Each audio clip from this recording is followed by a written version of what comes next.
This episode brought to you by the Acme Tow Dolly Company, the manufacturer of the original hydraulic disc brake tow dolly.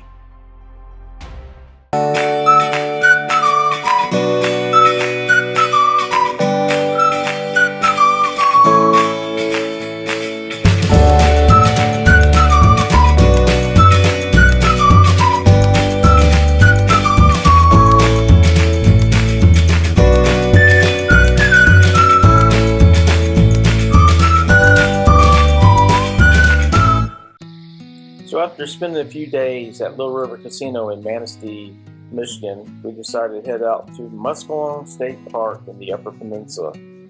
As you can tell, it was a wet and dreary day. Going across the country, and then we hit I-75 and started heading north. And here you can see that we're getting ready to go onto the Mackinac Bridge. It connects the Upper Peninsula and the Lower Peninsula of Michigan. If you're like me, you probably might have pronounced it Mackinac when you've seen it, the word printed, because it ends in a C. But the correct way to pronounce it is Mackinac. Mackinac Island, Mackinac City. Matter of fact, Mackinac City is spelled with a W, but Mackinac Island and Mackinac Bridge are both spelled with a C at the end. So kind of confusing, but you'll be put in your place pretty soon after being there for a while and saying it wrong. But anyway, here we are. We're starting to go across the water. To your right is Lake Huron. To your left is Lake Michigan. And I don't know if this video really shows it too well, but Lake Huron was really a lot of movement on the water there. Michigan was pretty still. I mean, it was kind of normal, but Lake Huron was pretty active. It was a little windy. They have you drive really slow with RVs and trucks on this bridge, and it wasn't that bad, but I can see where some high or tall vehicles, could be pushed over, especially if they're lighter. With the motorhome, it wasn't that big of a deal. Anyway, just to go over some quick facts here about the Mackinac Bridge. It was built in 1957 by David B. Steinem, and let's see, it is 26,372 feet long, or almost 5 miles, 4.995 miles.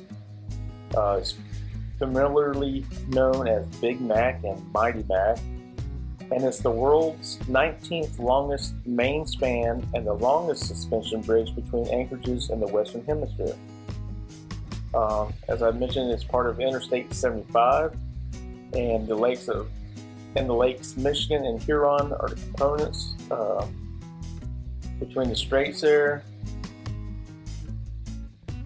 Let's see, what else can we tell you about it? They do have a bridge walk every year. They close off part of it, and it says 2 lanes of the bridge would remain open to public vehicle traffic. The policy was changed in 2017 to close the entire bridge to public vehicle traffic for every Labor Day. The bridge is open to walkers for the Mackinac Bridge Walk. So apparently they would leave some of it open and close some of it for that walk, but now they close the whole thing. And if you're wondering how much it costs, it is, for trucks and RVs, it's $5 per axle, and for cars, it's $4. That's $4 total, not $4 per axle. So we had the Class C, we had 2 axles, and we had the car that we were towing. And we paid a total of $14. $10 for the RV and $4 for the car. Wasn't that bad of a deal. When you're heading north, you don't pay until you get to the other side of the bridge, so just be aware about that. There's some signs warning you above that tells you, this is like your last exit before to pay the fare, but you actually don't pay the fare until you get to the other side. Now, coming back south, you pay the fare once you hit the bridge there. And it's $14 on the way back if you're in a motorhome towing a car. But it was a beautiful bridge. You can't see it, but over to your right is Mackinac Island. And of course, straight ahead is the city of St. Ignace. And behind you is Mackinac City. But I'll leave it the video with you so you can enjoy it and enjoy the scenery.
arriving at Muskallonge State Park on Lake Superior.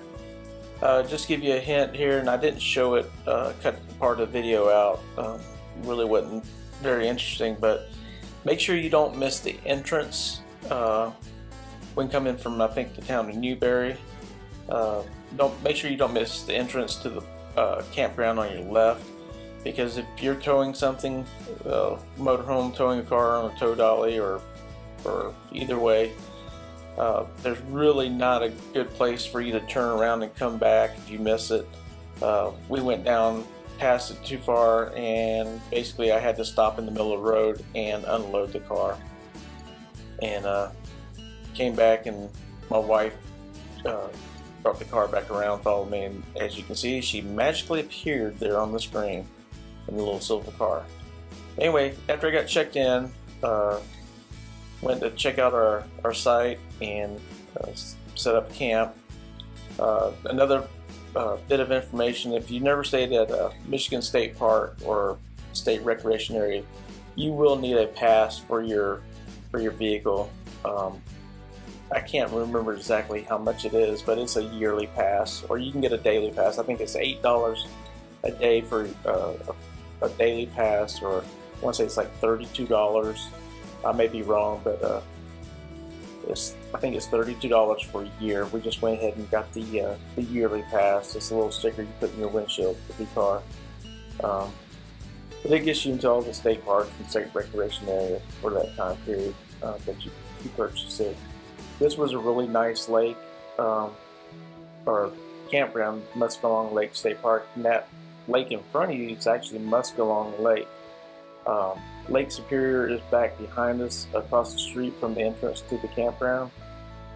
These sites were no water, but electric only.